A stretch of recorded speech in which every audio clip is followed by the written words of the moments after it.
physical copy, that's what I need you to be following.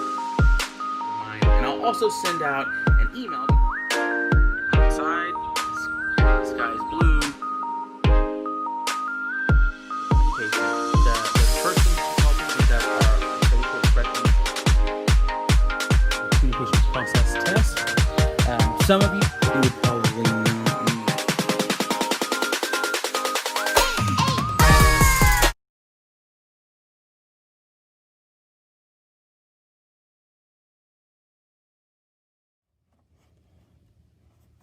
Our book is called TED Talks by Chris Anderson. The first chapter is called Presentation Literacy. You're probably going to be going over 2 to 3 chapters a week right off at the very beginning because we are going to want to get into the meat of our subject, and we cannot do that if we are stuck reading the very first opening chapters of this book. Every person will have a copy, and so you need to make sure that you bring that copy to class. And if you do not have it, then it's going to be a problem because of COVID-19. We are not going to have a classroom copy, and it's going to be something that we use. If you don't have it, it will be homework, and if you don't have the work turned in, then it's going to be a 0. So this is going to be something that you have to make sure you are very responsible about. So jumping right into chapter 1, the very first thing that it talks about on page 3 is stage fright. So stage fright is also known as communication apprehension. And so it's the fear of public speaking. And the good thing to know about communication apprehension is that almost everyone in the world experiences it at some point or another. So if you're one of those people who fears getting in front of a group, you're not alone, okay? On the next page, which is page 4, it specifically talks about Monica Lewinsky. Monica Lewinsky's TED Talk is something that we are going to dive deep into because it talks about cyberbullying, it talks about the long-term impacts of our words on the internet, and how to be good digital citizens.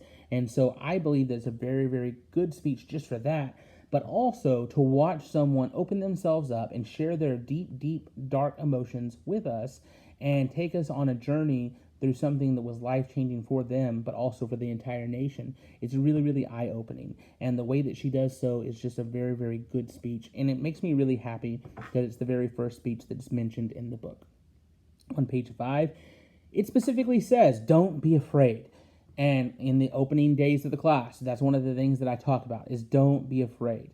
Stage fright is something that we can look at our bodies. It's a physiological response. So we know that it's not anything that you can control. So it's not something that you should be ashamed of, and it's something that we can actually work towards making it not happen as much whenever you're actually standing up. So it's not something that you need to be afraid of, and indeed you're in good company. On page 5, it talks about how Eleanor Roosevelt, Warren Buffett, who's one of the richest people in the world, and Princess Diana, who's the mother of Prince William and Prince Harry, all experienced stage fright, communication apprehension. And so it's okay to be afraid. Don't feel like you're going to do badly because you are afraid to speak in public. That's just something that we're going to work on together. All right? On page 6, it talks about Amy Cuddy. And Amy Cuddy gives a TED Talk on body language. Body language is something that we study extensively in this class because it matters a great deal whenever you're communicating. Body language includes the volume of your voice. It includes the tone of your voice. It includes your hand motions, your facial expressions, how you physically hold your body, if you're hunched over, if you have your shoulders back and your head up. These things all send signals, and they're very, very important. And Amy Cuddy's TED Talk in particular, which is something that does get assigned, is going to be something that shows you how your body language can actually lead to a physical, biological response inside of yourself. So it's very, very interesting. And then finally, on page 9, I believe, it tells the story of a young boy from Nairobi, Kenya, whose name is Richard Terrer, and it shows you how he had a life-changing experience, not once, but twice. The first time was figuring out a way to deal with the lions that were attacking the livestock, and the second life-changing event was how to tell that story in an effective manner. And it goes in depth, and it shows you 3 things that you can also work on in order to make your speeches a whole lot better. So number 1, having a good story is not enough. It's the way that you frame that story that matters. So how to begin, where to end, and how to get there is something that you have to look at. And it's not necessarily going to be from point A to point B to point C. Sometimes you'll start at the end, and then you'll work your way back towards the end as you tell your story. Second, be yourself. You are the only person who's experienced your life. You are unique in that aspect, that every single event in the order that you've experienced it has not happened to anyone else. And so it allows you the ability to connect with an audience in a way that no one else in the entire world can. And so it's important that you are yourself whenever you are giving your presentations, because it is your best weapon in terms of connecting with the audience. And then number 3, it's talked about on page 10, I believe, the bottom of page 9, the top of page 10. It talks about how Richard won a scholarship to one of the best Kenya schools. And what did he do? Practice. Practice, practice, practice. When you're giving a presentation, it doesn't matter if you're in front of the class. It doesn't matter if you're at home giving the speech to the camera. You need to practice giving your presentation before you actually do it for a grade.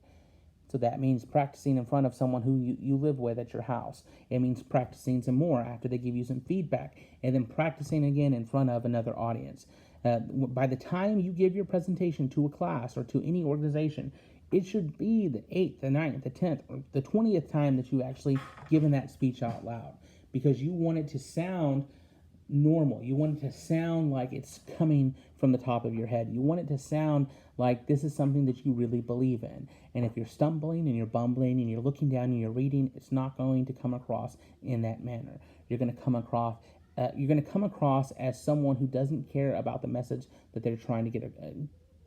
You're going to come across as someone who does not care about their message, as someone who's not knowledgeable, as someone who doesn't need to be listened to. And so as you read this first chapter, that's something that you need to keep in mind. All right? Once you get done with chapter 1, I'm going to talk a little bit about Monica Lewinsky's TED Talk, and then I need you to go watch that TED Talk, and it will be linked with this video. Surprise! Public speaking is difficult. Public speaking is scary. But just like anything else in your life, it's something that you can learn how to be better at. At the very start of this chapter, it talks about this young lady who's standing up. She feels all of those nerves coursing through her veins. She can feel the heat from the light. She can see all the different people staring at her. It might be 2, it might be a dozen, it might be 200 people. But this is described as one of the very top fears for the majority of people. And what is it?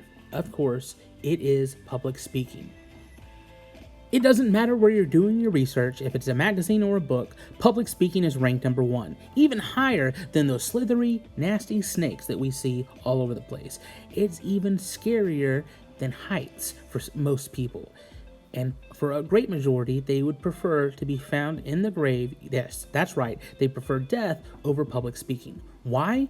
Because you and I are social creatures. How other people perceive us and what they think of us matters a great amount. And when we put ourselves in a position where we can lose that social standing, when we put ourselves in a position to be humiliated, then we are giving up a great amount of security.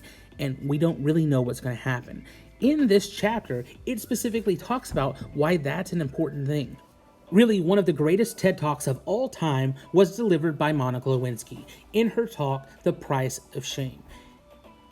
The thing that makes this speech so good is that she is authentic. She opens up her experiences and she lets us into her world, and we can see what happened based on the story that she tells. We can see the impact of shame as it goes not only through her life, but through the lives of all the examples that she uses. And I really, really like it because she also delves into a lot of important information from different sources, and it doesn't feel academic. It doesn't feel like it's some sort of book report. And one of the most important takeaways is that we feel shame more deeply than we do other emotions. And that's important in a public speaking class, because the way you act while others speak is very, very important, and it's something that you need to be aware of. And finally, we have the talk by Amy Cuddy, where she talks about body language. And not just about body language, but about how your body language can shape your entire existence, how it can change the way you feel about yourself, how it can change the way that you express yourself, and just the overall impact of body language on your life. And whenever you're learning communication, it's important that you realize the vast importance of body language, the ability to give eye contact, the ability to open yourself up and not to have your arms crossed, your head down. These are all things that can really make your message really, really strong, and it can make you a more effective communicator. When you watch the video by Amy, you'll hear her story, and you'll see that that this research actually did help turn her life around. And it's just a very, very good speech for you to listen to, and you can take into account the way that she deals with some issues that are very, very close to her and that make her very, very emotional. And that's one of the key takeaways you need to take from this TED Talk, is that if you choose a topic that is emotional and that is close to you, you can show emotion, but you don't want to break down in front of your audience. At the end of the day, it shows that some of the most famous, most successful people in the entire world are just like you. They're afraid to speak in public, and it only took practice for them to get better.